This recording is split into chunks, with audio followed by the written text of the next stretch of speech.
This is MJ. Welcome to King of Hearts, Queen of Sorrows, my platform for discussing my favorite anime, or one of my favorite anime of all time, Mobile Fighter G Gundam. Right now I'm going to be talking about G Gundam episode 36, which I don't have the title of, but basically it is the second of 4 or so Gundam fights that Wong Yun-Fat has decided to use to punish Domon Kasshu, where he's forced to fight the other members of the Shuffle Alliance. This time, he's fighting none other than Neo-France's George Desans. So, for the honor of the Desans family, and for the honor of his nation, George is desperate to fight Domon. However, the King of France, which I was going to say the president or whatever, but no, the King of France has decided that because George has won so many of his other matches, he can easily forego this match. He can easily forfeit this match. He can easily quit this match with Neo Japan's Domon Kasshu and be in fine standing for the battle royale at the end of the Gundam fight, which will be where the Gundam of Gundams will be crowned, where the one nation with the most powerful fighter, or the luckiest fighter, or some combination of the two, will stand at the top of all the others and earn the right for his nation to rule space for the next 4 years. Now, being a man of honor, being a knight, having such a strong code, George Desans sees it as dishonorable to quit and forfeit the match and do it just for the victory. He sees the logic in not fighting against Burning Gundam and not incurring extraordinary damage to Rose Gundam, which will prevent him from being able to perform well in the Battle Royale and potentially prevent him from being able to win the Battle Royale. But that's not what George cares about. George cares about, more than anything, the honor. And it's interesting, the quote I pulled for this episode is a quote by George himself, and I had a couple options, but the one that I settled on felt like it was the most meaningful to him. So the first one I had was, "Please let me fight," and then one just to be funny was, "Okay, George, come out." And that's when Domon knows that he's hiding in the water with Rose Gundam, right by his ship that he's been staying on. The one that I picked for the title, though, is "Just This One Time, I Wish to Fight Only for Myself."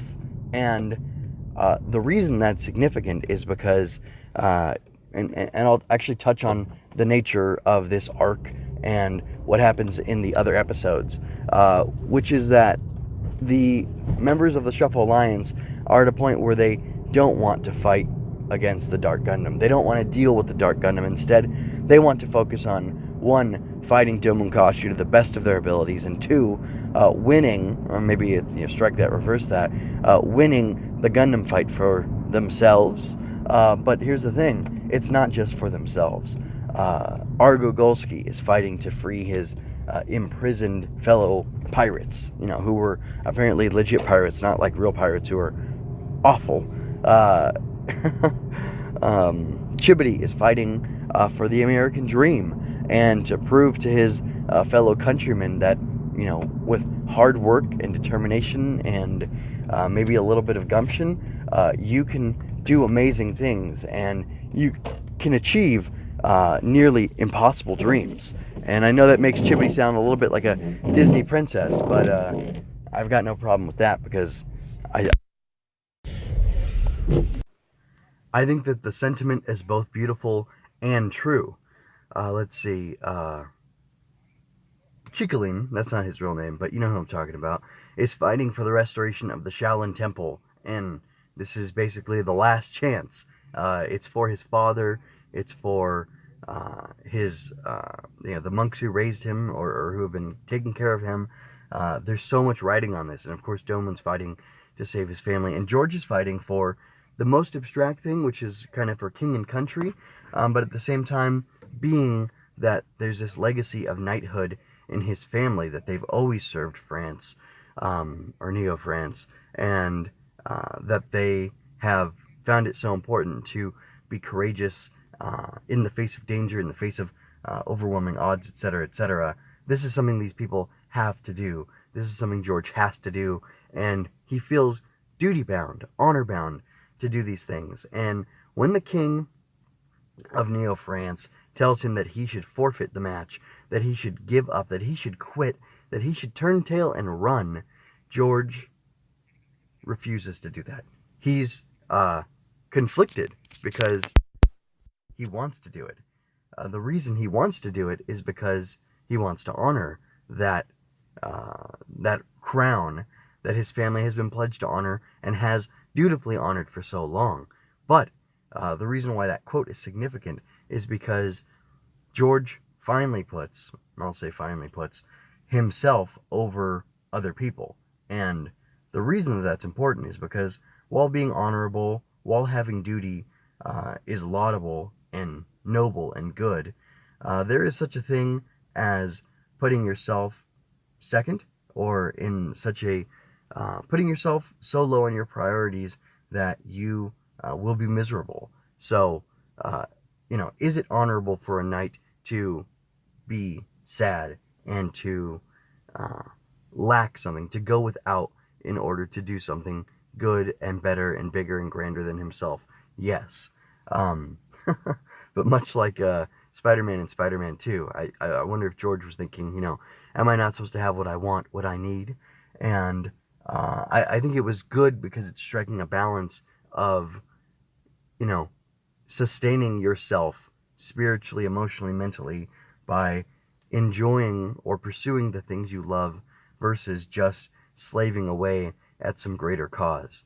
And again, G Gundam is for children, but and they can't necessarily get into all the deeper things, but I can envision a kid watching this, and especially in Japan, because Japan has a very strong honor culture, but seeing one of the characters, one of their heroes, maybe their favorite guy because he's got that cool red hair, or that awesome Rose Gundam, or anything else, he's got that young Miss Marie Louise after him, or whatever the reason is that you might like George the best of the Shuffle Alliance.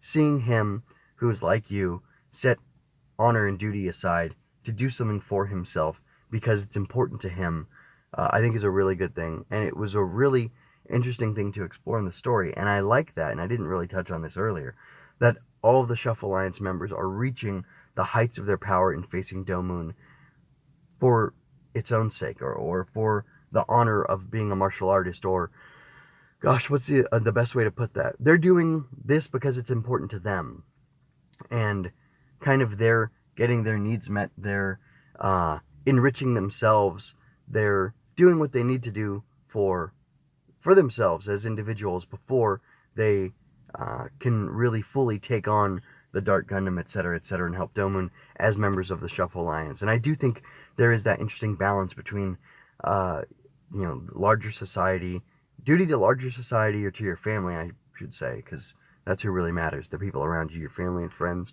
and then duty to yourself, or honoring and having integrity internally for what makes you who you are, and things like that. And it's interesting, George, once he decides to kind of be reckless, to be selfish, to do what he must do for himself, that is when he attains his greatest power. Now, in the Guiana Highlands, he did develop a technique, much like Chibbity Crockett, the Rose Hurricane, but it's not until he's really challenged and he's told that he's not going to be able to have what he wants and what he needs, and he decides to fight for that himself and kind of proudly proclaim that what he wants as a man and as a fighter matters, that he's able to tap into his greatest potential, his full power, and he achieves a sort of super mode himself in doing that. And I think that's pretty cool. I think there's a little lesson in there for all of us. Like, I kind of prattled on about a bit, but anyway, I enjoyed the episode. It was cool to see George going rogue, stealing Rose Gundam. Him talking to Rose Gundam in the rain was really cool, very romantic, very emotional, and I like that. That's pretty much all I have to say. Check out more of my stuff. I got the full playlist of the Mobile Fighter G Gundam reviews, and there's lots of other things I do on the channel, which is either Recypher or MJ Loves Toku by now. Maybe I've rebranded it, where I talk about a bunch of tokusatsu stuff, and you can see that and all my other work on mjmunoz.com. Take care. Remember to go out there, folks, and grasp happiness. mjmunoz.com is home for all my work, podcasts and reviews of anime, tokusatsu, Star Wars, and more, plus my original writings. If you didn't enjoy this, critique me. If you did, leave me a comment. If you really like this, consider tipping me at coffee.com/mjmunoz. Thank you so much for your time and attention. Until next time, be well.